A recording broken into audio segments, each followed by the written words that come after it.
الصلاة خير من النوم.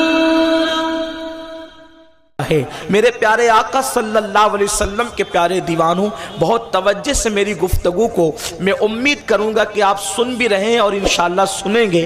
آپ کو بہت دھیان دینے کی ضرورت ہے. یاد رکھنا، ہمارا جوان سوچتا ہے یہ سسکتی ہوئی آہیں کیوں ہے؟ معصوم بچوں کی سسکیاں، اس کو دیکھ کر میرے جوان روتے ہیں اور وہ سوچتے ہیں کہ یہ سسکیاں کیوں ہے، یہ تڑپتی ہوئی بے گورو کفن لاشیں کیوں ہے. اللہ اکبر. کل تک یہ ہوتا تھا کہ قبریں کھود کر اس میں شہیدوں کو دفن کیا جاتا تھا. آج حال یہ ہے کہ اللہ اکبر مشینوں کے ذریعے سے مسلمانوں کی قبریں کھودی جا رہی ہے. اتنی بڑی تعداد میں مسلمانوں کی شہادت ہے، اتنی بڑی تعداد میں مسلمانوں کی موت ہے. پوری دنیا کے اندر ایک ہاہاکار مچا ہوا ہے. لیکن یہاں پر آنے کے بعد ایک جوان سوچتا ہے مارا اس نے ہے، تباہ اس نے کیا ہے، برباد اس نے کیا ہے. لیکن میں آپ کو یہ بات کہنا چاہتا ہوں میرے پیارے آقا صلی اللہ علیہ وسلم کے پیارے دیوانوں، کسی نے نہیں مارا. یاد رکھنا بات یہ ہے، میں آپ کو سچی سچی بات کہنا چاہتا ہوں. جب اپنا ایمان یہ ہے کہ میرے اللہ کی مرضی کے بغیر پتہ بھی نہیں ہلتا، تو پھر آپ مجھے بتائیں ہم اپنے سارے جرائم کا ذمہ دار کسی دوسرے کو قرار دے کر اسی پر غصہ اتارتے ہیں. یقیناً لوگوں کا اس میں ہاتھ ہے، لیکن آج ہم احتساب کی محفل میں ہیں تو ہم سب احتساب کریں، میں بھی اور آپ بھی. آخر یہ سسکیاں کیوں؟ یہ گھروں سے اٹھتا ہوا دھواں کیوں؟ یہ مسلمانوں کی لاشیں تڑپتی ہوئی کیوں؟ یہ بیٹیوں کی لٹتی ہوئی آبرو کیوں؟ مسلمان زوال پذیر کیوں؟ مسلمان تباہی کے دہانے پر کیوں؟ تو ان سب کا ایک ہی جواب ہے، اس کے ذمہ دار ہم اور صرف ہم ہیں، ہمارے سوا اور اس کا کوئی ذمہ دار نہیں ہے. اس لیے کہ آبروئے اس وقت لٹتی ہے جب قوم کا جوان گناہوں کے اندر ڈوب جاتا ہے. کبھی مسلمانوں کی لاشیں بے گورو کفن اس وقت سسکیاں لیتی ہے جب مسلمان جوان آوارگی کی راہ پر چلا جاتا ہے. اس لیے کہ جو کچھ ہوتا ہے دنیا میں وہ ہمارے گناہوں کے سبب سے ہوتا ہے، وہ ہمارے جرائم کے سبب سے ہوتا ہے. میرے پیارے آقا صلی اللہ علیہ وسلم کے پیارے دیوانوں، ہمیں چاہیے کہ ہم اپنے اعمال کا احتساب کریں کہ ہم گناہ کر رہے ہیں، اور گناہوں کی دہلیز پر اللہ اکبر کبھی ہم نے ایمان کا سودا کیا، کبھی عقیدے کا سودا کیا اور نتیجتاً تباہی کے دہانے پر پہنچ گئے. اب آئیے، جب گناہ نے ہمیں تباہ کیا ہے، گناہ نے ہمیں برباد کیا ہے، تو گناہ کرواتا کون ہے؟ اب سب سے بڑی بات یہ ہے کہ گناہ کی طرف لے جاتا کون ہے؟ اس لیے کہ جب یہ بات سمجھ میں آ گئی ہم گناہ کر رہے ہیں اور گناہ تباہی کی طرف لے جا رہے ہیں، گناہ بربادی کی طرف لے جا رہے ہیں. جس دن مسلمان گناہ کرنا چھوڑ دے گا انشاءاللہ اس دن مسلمان راحت کی سانس لے گا. صرف ایک بات عرض کر کے آگے بڑھنا چاہتا ہوں، حالانکہ یہ میرے عنوان سے متعلق نہیں ہے، لیکن صرف آپ کے ذہن کو اس طرف مائل کرنے کے لیے. مسلمان اس ذات کا نام ہے کہ جس کو کانٹا بھی نہیں چپ سکتا اگر وہ گناہ کرنا چھوڑ دے. مسلمان اس ذات کا نام ہے جس کا چراغ بھی نہیں بجھ سکتا اگر وہ گناہ کرنا چھوڑ دے. ہمیں کانٹا چپتا ہے تو بھی گناہ کی وجہ سے چپتا ہے، ہمارے چراغ بجھتے ہیں تو بھی گناہوں کی وجہ سے بجھتے ہیں. اچھی طرح یاد رکھو، مسلمانوں کو کوئی کیا مٹا سکے گا؟ مومن کے چراغ جلائے ہوئے کو بڑی سے بڑی آندھی بھی نہیں بجھا سکتی. جب مومن کے چراغ جلائے ہوئے چراغ کو بڑے سے بڑی آندھی نہیں بجھا سکتی تو مومن کو کوئی کیا مٹا سکتا ہے؟ مومن کو پھوکوں سے تباہ نہیں کیا جا سکتا، مومن کو برباد نہیں کیا جا سکتا، مومن کو ہلاک نہیں کیا جا سکتا. ہاں، خدا کی تقدیر کی بنیاد پر اگر کسی مومن کو شہید کیا جاتا ہے تو اس کے خون کا ایک قطرہ گرتا ہے تو ہزاروں غیرت مند مومنوں کو پیدا کیا جاتا ہے، اور پھر وہ زمین جو ہے ایسی ہری ہوتی ہے، ایسی خوشحالی آتی ہے، ایسی بہاریں آتی ہے. کیا نہیں دیکھتے کربلا میں 72 کا خون گرا ہے لیکن خدا نے کروڑوں سادات دنیا میں پیدا کر دیے. نعرہ تکبیر، نعرہ رسالت، آل مصطفیٰ. مومن کی